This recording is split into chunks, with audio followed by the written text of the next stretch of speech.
All right, welcome to Chapter 7 of Marketing 458.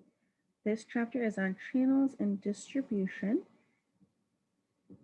This is one of those chapters that we don't really have an entire class over, unlike some of the chapters in this textbook. So we are going to go kind of deep dive into distribution and channels for this chapter. So if you recall from introductory marketing or marketing principles, the way we define a marketing channel is that it is the individuals and firms that are involved in the process of making an offering available for consumption by consumers. So really it's just that path from the producer to the consumer. This can be, sometimes this is very simple, directly from the producer to the consumer.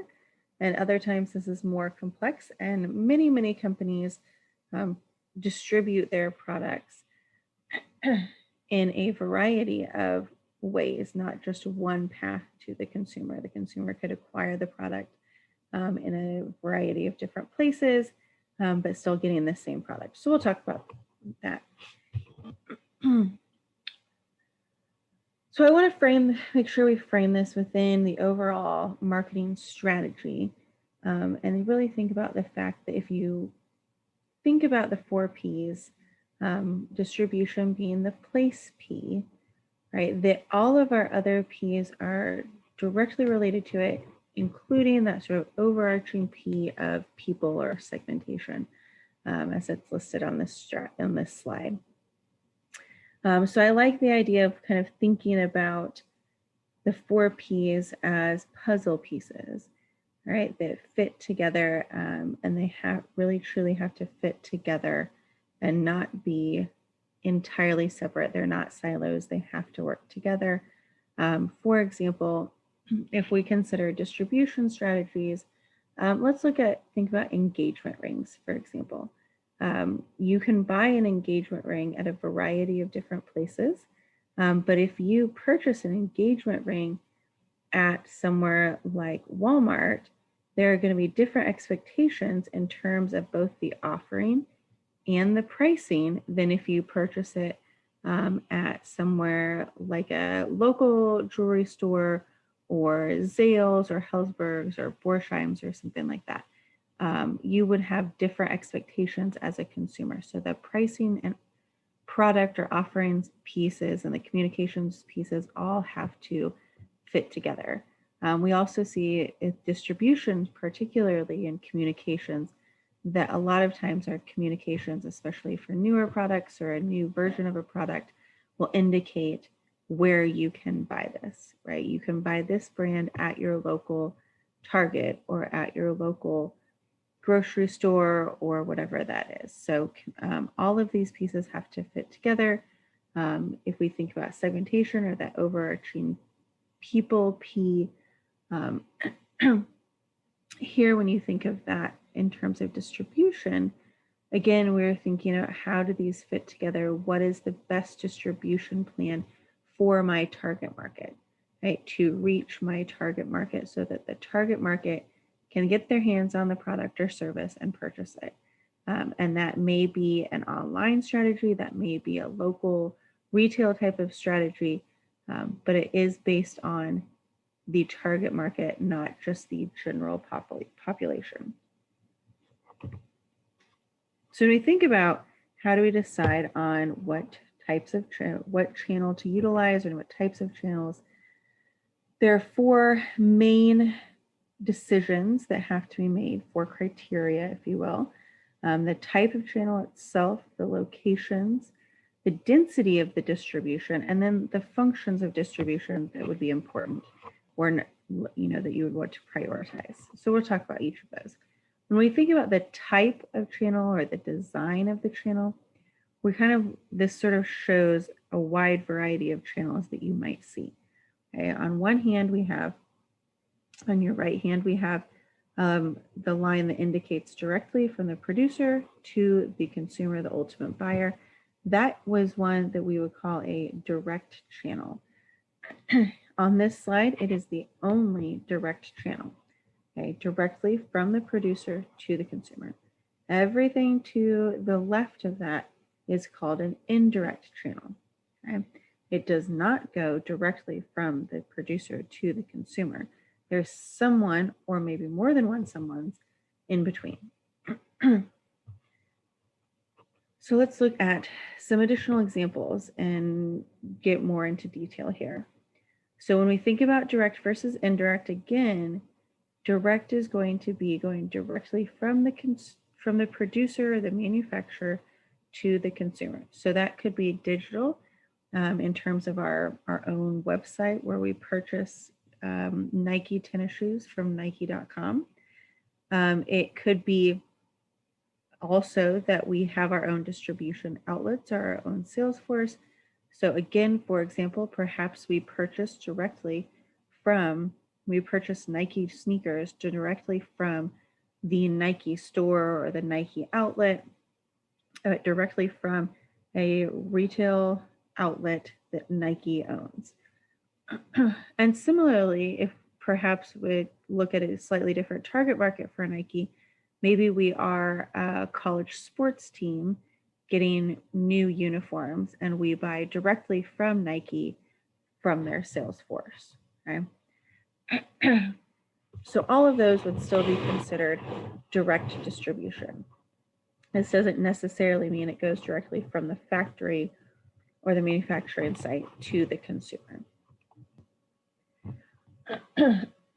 The reasons we like direct distribution, or the times when this is really appropriate, are when buyers are easily identifiable, they're easily reachable, we know who they are. A particular direct distribution can be useful when we want to use direct selling. And if you skip to the very last one, if you think about direct distribution and personal selling, these make a lot of sense for products that are technical, that need to be customized, and that are expensive. Okay, so this may be buying a Ford car from the Ford dealership, okay, where personal selling is particularly important and we have a high unit value and somewhat technical product. Another example of this would be like software that companies would purchase. Okay, so typically, if a company would be getting new software, they would be buying it directly from whoever makes that software. So for example, when I was working corporate, I worked in the treasury group where we managed all the accounts and money. And so there's specific software that's available for that. So we were upgrading, getting new software. And so the different salespeople from the different, competing companies would come and present their options and the benefits of those, and look into the technical side and be able to answer all of those questions through the personal selling, and also discuss what types of customizations might be available based on our specific needs. And certainly this is a very expensive piece of software that we needed. And so it made a lot of sense to get it directly from the people who actually make it, because it makes it so much easier to truly understand the technical pieces when you can get it directly from the people who actually write the code, and are able to really truly understand whether or not different customizations are actually possible in that type of selling. So those things really make it sense for direct distribution. Now, certainly we need to have the resources available in order to use direct distribution. We have to have, relationships perhaps with FedEx or UPS, if it's a big enough contract, or employees who can, package things up and put mailing labels on and actually, put the shipping labels on and all of those sorts of things.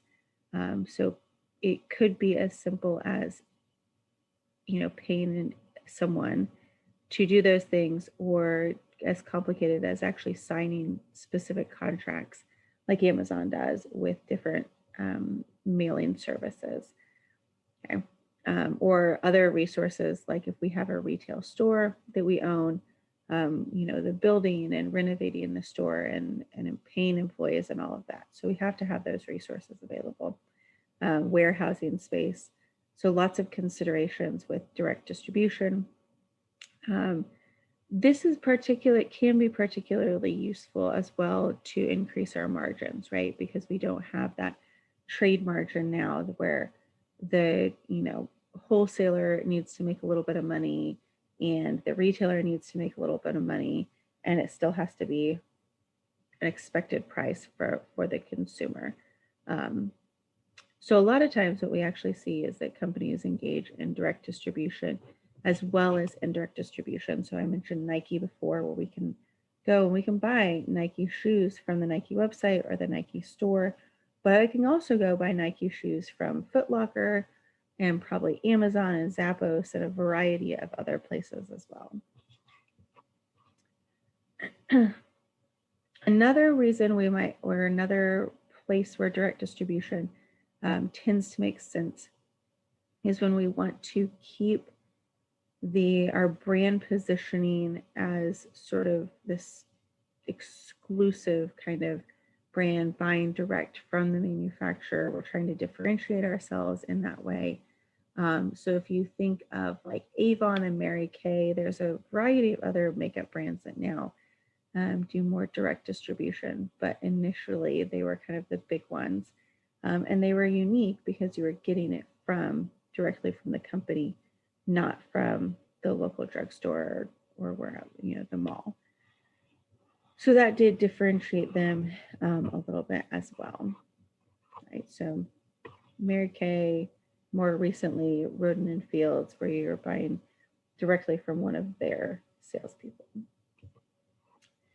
When we think about electronic marketing channels, really this slide is just to note that we can have direct and indirect distribution channels that are electronic as well. So Dell, if you see on the very right side, used to be somewhat well known for direct sales to consumers, for that direct distribution. When I went to undergrad and bought my first laptop, it was all the rage to get a Dell computer, and you would go on their website and every little piece of it would be customized. Do you want a 15-inch screen or a 17-inch screen? Do you want I don't know that much about computers, but do you want this RAM thingy or that RAM thing? Which video card do you want? How much, storage space do you need? Do you want it to, do you want a Blu-ray player in there? Do you want to be able to burn CDs? Just every little, piece of it was customizable. And so within reason, within the range, the choices that they gave you. And that was kind of the popular thing to do at that point in time. That has gotten a lot less popular over time, but they used to be really well known for that. And then you can see the other examples of, buying airline tickets through somewhere like Travelocity or Expedia, where you have that sort of virtual agent between the airline and the ultimate buyer. Looking at auto manufacturing, where you again see some additional steps there, indirect. And then Amazon, of course, initially was mostly for selling books, where the book publisher would go through a distributor who would then go through Amazon. When we think about how we select retail outlets in terms of location, there are three key criteria that we want to look at. The first one is looking at coverage of the target market.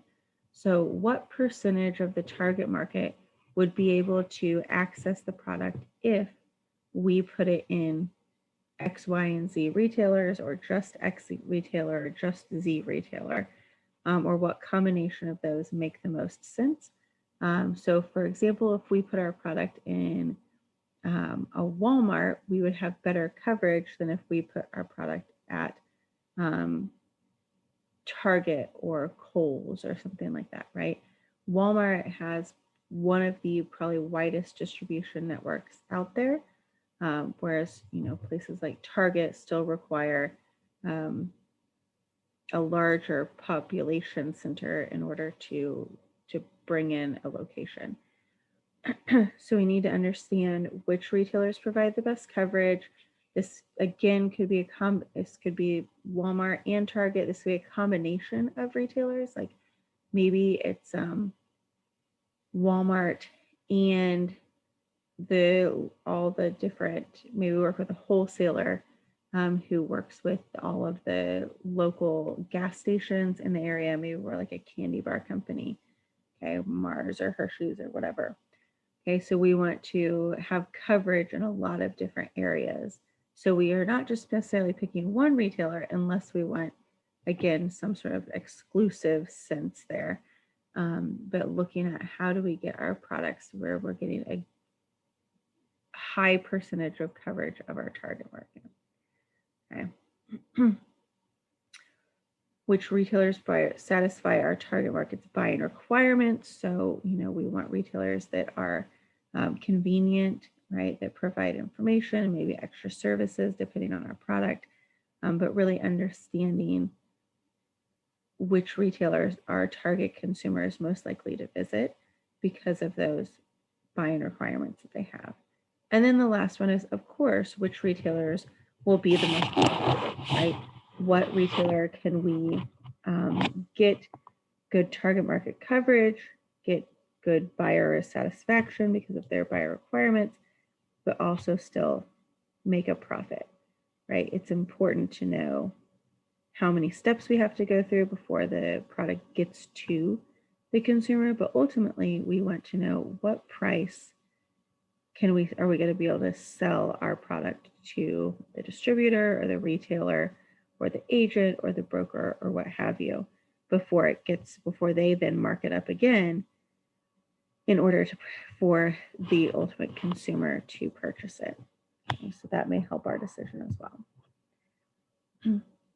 When we think of target market coverage, there are three. Okay, so looking here, target market coverage, there are three types of target market coverage. They're all under the umbrella of distribution density. Okay, so the first one is intensive distribution. It's intense. It is all over the place. It is as much as you can get. Intense.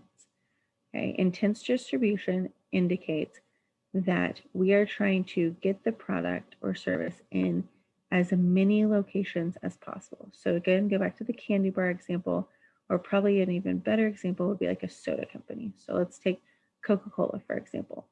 Okay, Coca-Cola absolutely has intensive distribution. Okay, you can buy it at the Quick Trip, and then you go to the Quick Trip, you can buy it in like 3 or 4, maybe even 5 different packaging or sizes, So we have the Quick Trip, we have every grocery store in, again, a variety of different packages as well.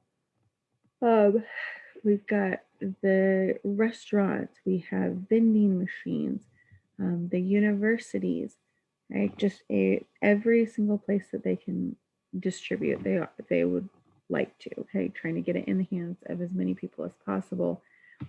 Pretty much if you think of things that are sold at convenience stores, many, if not all of those types of products tend to have more intensive distribution. On the other end of the spectrum, you have exclusive distribution.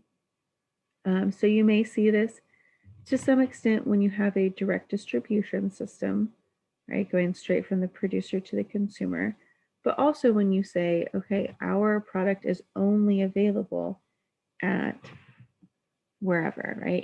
I don't know if it's still true, but when we first moved here, I noticed the Ingles had a big sign that said, that you could buy, I think it's like boar's head deli meat, and you could only get it, the only place in the area you could get it was Ingles.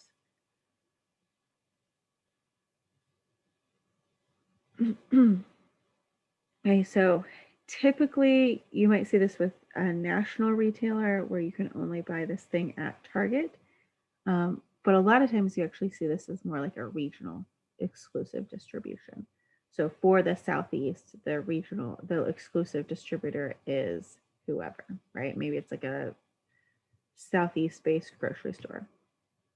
And then in the middle, we have selective distribution, which is really just in between, right? We have our products available in more than one retailer, at more than one retailer, but we're not going out there trying to get every single retailer that we could possibly get.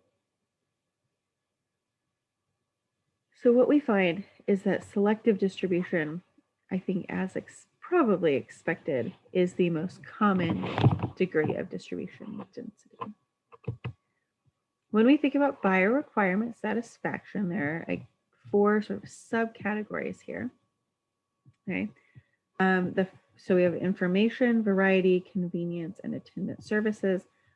So let's start with convenience. Okay, this can refer to a lot of times with retailers. This will refer to how close they are. Right, what is the drive time for the consumer? It may be convenience in terms of payment forms. Do they accept credit card? Do they accept cash? Are there any issues there? This could be convenience in terms of, now we've moved into a lot of like grocery delivery services, or grocery pickup at Walmart. And so, those types of convenience services would fit under conveniences and then also sort of blur into attendant services as well. But we'll talk about attendant services in a minute. So again, convenience is going to most often refer to that specific location, and how far the target consumer has to drive on average to get to that retailer.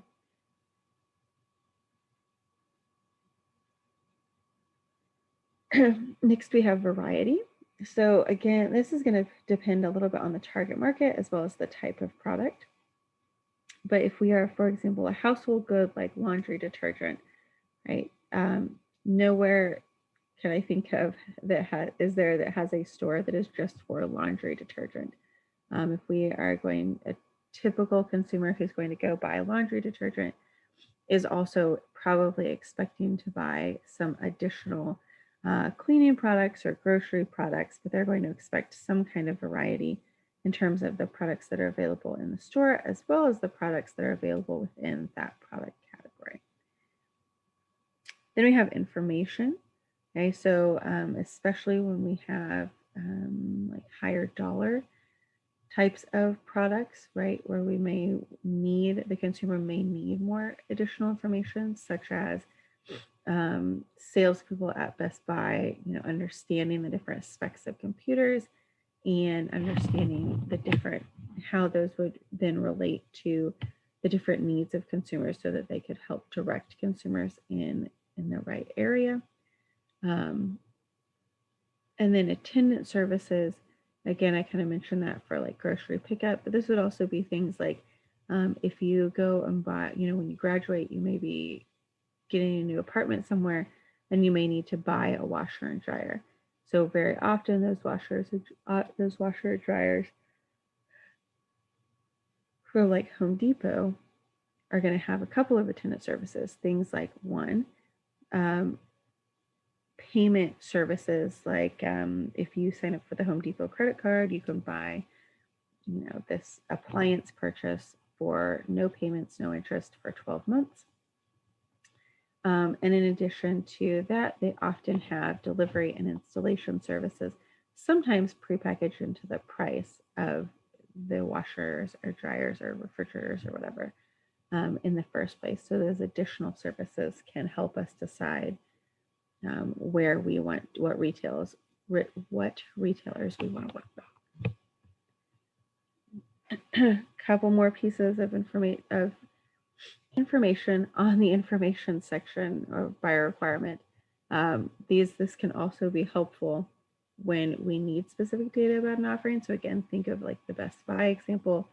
And I guess that example also works with having limited knowledge. A lot of people don't have any idea what they actually need in a computer for the things that they're going to be using it for. So we see this with in-store displays. So again, think Best Buy, where you can go and you can see the different computers and appliances and cameras and phones and all the different things, where you can look at the displays You can maybe even see demonstrations of them. They always have the brand new TVs up so you can see what they look like and see the clarity of the screen, the different gaming systems, so that you can go and actually try it out. And then also we tend to see personal selling as a big component, at least in this example, right, where we would want the technical knowledge, the specific data of the in-store displays. We also see that personal selling can play a big role here. We talked about convenience a little bit already. So again, it's oftentimes we're thinking of specific location and drive time. But for internet purchases, what do you think convenience means?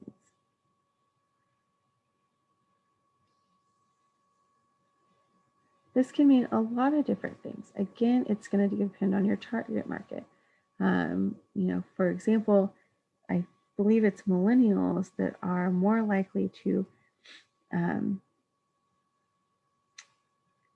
let's see, I think they're more likely to spend more if it means they get free shipping, right? Spend $75 to get free shipping on your purchase. It may mean return policies. It may mean shipping time. How long will it take to get to you?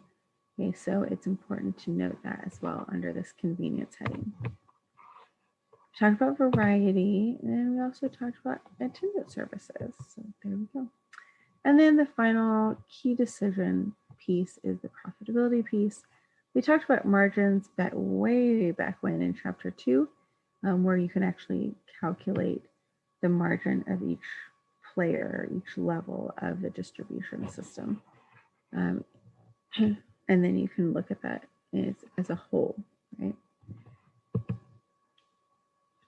So those are the key decisions that we need to consider when we are choosing a retailer for a product. Now we have a couple of concepts that can kind of get a little bit confusing. So dual distribution is when a firm distributes their product through 2 or more different marketing channels that may or may not compete for buyers, but the key is 2 or more marketing channels. So like a Nike selling directly from their, me from them to they put on the website, I buy it. It may be that they also, go from the manufacturer to a broker who sells to local shoe stores and a manufacturer who then sells to like Foot Locker as a whole and then distributes to the individual locations. We like dual distribution. Oftentimes we see this if we have a company that produces and sells its own store brand, its own brand for the resellers themselves, as well as a private store brand. Okay? So a lot of times you'll just see that the private store brand is about 25% less than the name brand of a product. Okay. We also may see that we have dual distribution when we have one strategy for larger retailers and a different strategy for small volume retailers. So here, if you think about this, when I was working corporate, one of the other things that we would purchase were investments into money market funds. And so here we saw, again, that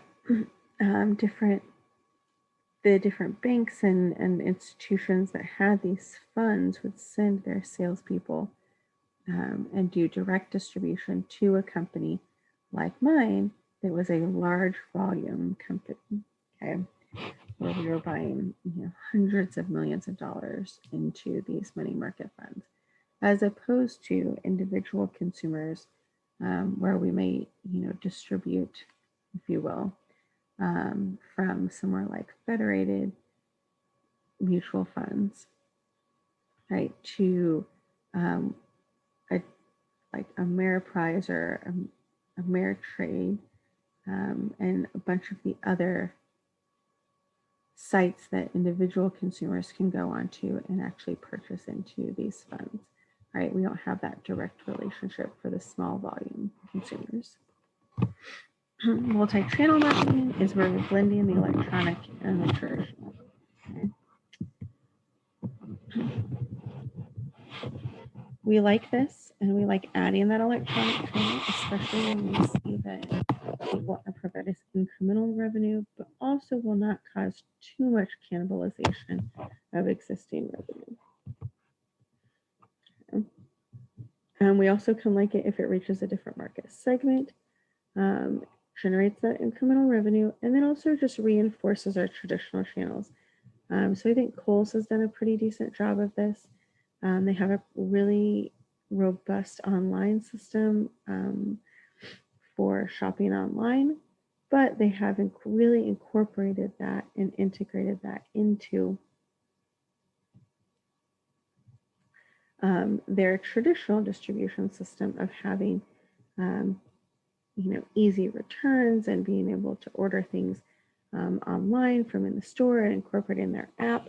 And so they really have tried and made a valiant effort to make sure that their electronic marketing channels and traditional marketing channels work together, and then also work together with the other 3 Ps. Okay, and those are the key concepts for Chapter 7, okay, which is on distribution.